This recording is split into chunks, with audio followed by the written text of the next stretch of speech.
My boss said I'd never survive without this company. A year later, his biggest client became mine. The last thing my boss said before I walked out of his office was supposed to destroy my confidence forever. He leaned back in his chair, smiled like he already won, and said, "You'll never survive without this company." At the time, I was too angry to answer him properly, too humiliated to think clearly, too shocked to realize something important.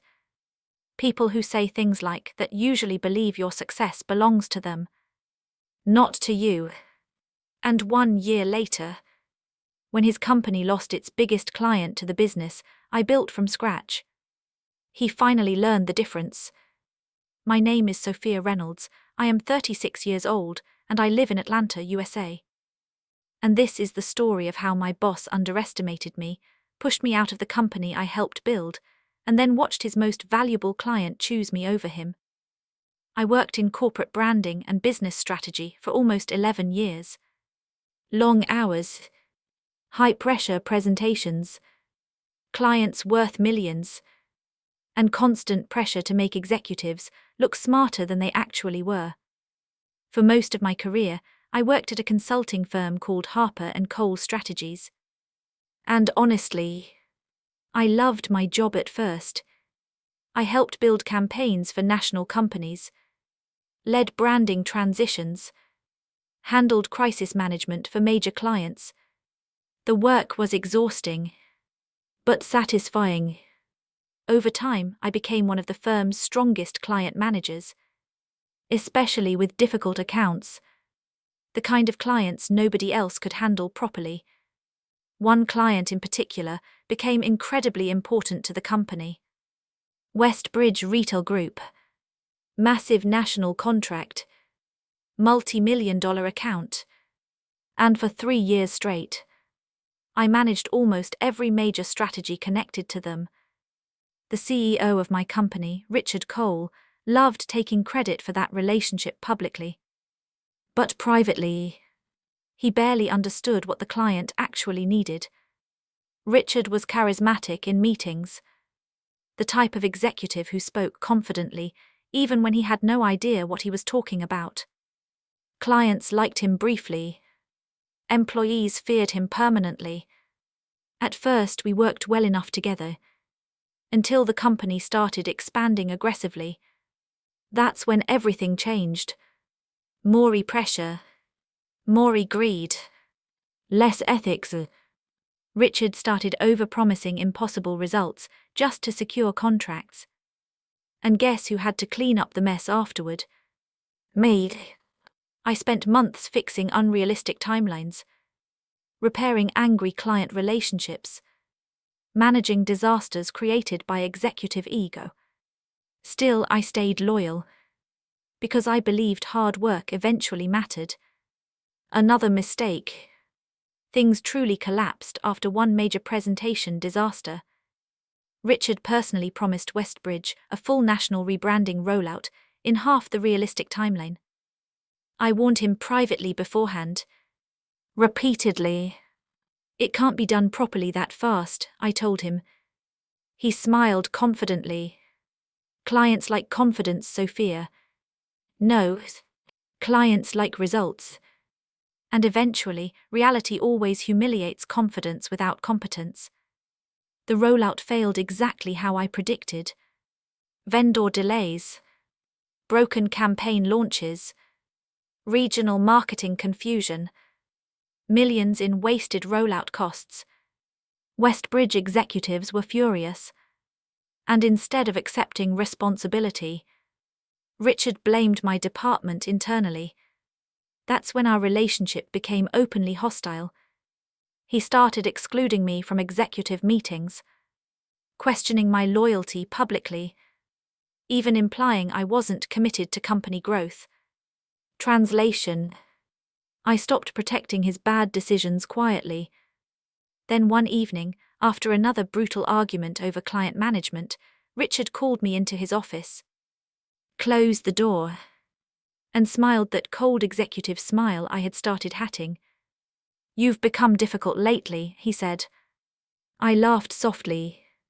"No," I answered. I've become honest. Wrong answer. At least for his ego. 2 weeks later, HR suddenly became interested in my attitude. Funny how that happens. Then came the breaking point. Richard wanted me to approve another unrealistic strategy proposal for Westbridge. One I knew would fail. Again. This time I refused directly. I'm not attaching my name to something dishonest, I told him. His expression changed immediately. Cold. Sharp. Dangerous. And then he said the sentence that ended everything. If you think you're valuable outside this company, he said quietly, you're going to be disappointed. I stared at him silently. Then came the final blow. You'll never survive without this company. There it was. The sentence powerful people use when they think they own your future. I should have felt afraid. Instead, I felt something worse. Done. So I resigned that same week. No backup plans. No investors. No guarantees. Just exhaustion and anger. Most coworkers thought I made a terrible mistake. Honestly, part of me agreed. The first few months were brutal. Freelance consulting. Small contracts. Financial stress. Constant self-doubt. Some nights I genuinely wondered if Richard was right. Because starting over at 36 feels terrifying when your entire identity was tied to one company for over a decade. But slowly, things changed. Clients I previously worked with started contacting me privately. Not because of the company. Because of me. That realization changed everything. People weren't loyal to Harper and Cole. They were loyal to the person who actually solved their problems. Me. Within 6 months, I officially launched my own consulting agency. Small team. Tiny office. Massive pressure. But for the first time in years, I controlled my own decisions. And then something happened that shocked even me. One of Westbridge's senior executives contacted me directly. Private meeting request. No details. I almost declined out of anxiety. Instead, I accepted. The meeting happened at a quiet restaurant in downtown Atlanta. And within 10 minutes, my entire future changed. We're considering ending our contract with Harper and Cole, the executive told me calmly. I tried not to react visibly, but my heart was pounding. Then he leaned forward slightly and said the sentence Richard Cole would have hated most. We always trusted you more than the company. For a few seconds after he said it, I honestly forgot how to breathe. We always trusted you more than the company. That sentence kept echoing in my head while the restaurant noise disappeared around me. Because suddenly, everything Richard told me started falling apart. The Westbridge executive leaned back calmly, like he had no idea how deeply those words hit me. You were the one fixing problems, he continued. You were the one who actually listened. I stared down at my coffee for a second, trying not to show how emotional I suddenly felt. Because when someone spends years convincing you your value belongs to a company, hearing the truth feels almost unreal. What exactly are you saying? I asked carefully. He didn't hesitate. We want to move the account. My heart started pounding instantly. Westbridge wasn't just another client. It was one of the largest accounts in the entire industry. Landing them could completely transform my company overnight. And losing them could destroy Richard. The executive slid a folder across the table slowly. Inside were preliminary contract outlines, projected expansion numbers, campaign restructuring proposals. Then came the sentence that truly changed everything. We'd like your firm to take over. For a moment, I genuinely thought about every sleepless night after quitting. Every moment of panic. Every time I doubted myself, every time Richard's voice replayed in my head, telling me I'd never survive without his company. And suddenly, I realized something important. He was never afraid I'd fail. He was afraid I'd succeed without him. I kept my voice calm somehow. When would the transition happen? The executive smiled slightly.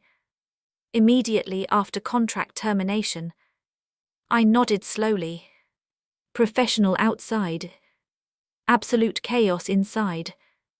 Over the next month, everything moved quickly. Painfully quickly. Lawyers. Transition planning. Confidential meetings. Internal strategy sessions. And the entire time, Harper & Cole had no idea what was coming. Apparently Richard remained completely confident publicly, telling people Westbridge was secure, telling investors the partnership remained strong. Meanwhile, their biggest client was quietly preparing to leave. For me, the official announcement happened on a Thursday morning, and according to someone who still worked there, the office went completely silent when leadership received the notice. Westbridge Retail Group had terminated their contract with Harper & Cole Strategies. Effective immediately. Estimated loss. Millions. But the worst part for Richard wasn't the money. It was the reason listed in the transition documentation. Strategic confidence in new leadership direction.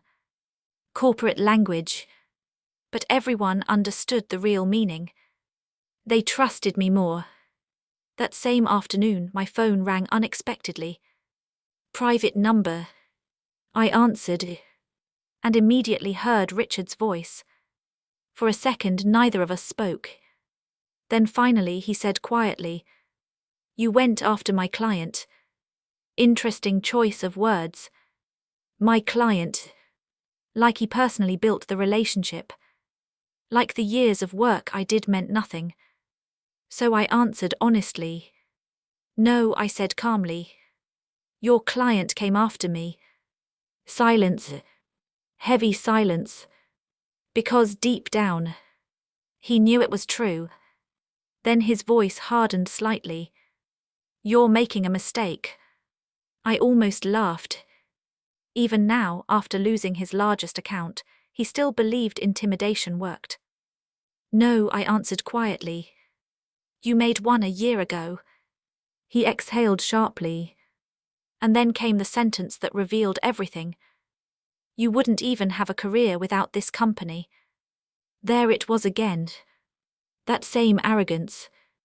That same desperate need to believe my success belonged to him somehow. This time, though, I wasn't hurt by it. Because now I understood something clearly. Toxic bosses confuse opportunity with ownership. They think giving someone a platform means creating their talent. It doesn't. "You gave me employment," I said calmly. "I built the value myself." And for the first time in my entire career, Richard Cole had absolutely nothing to say back.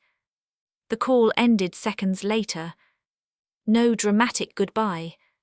No apology. Just silence.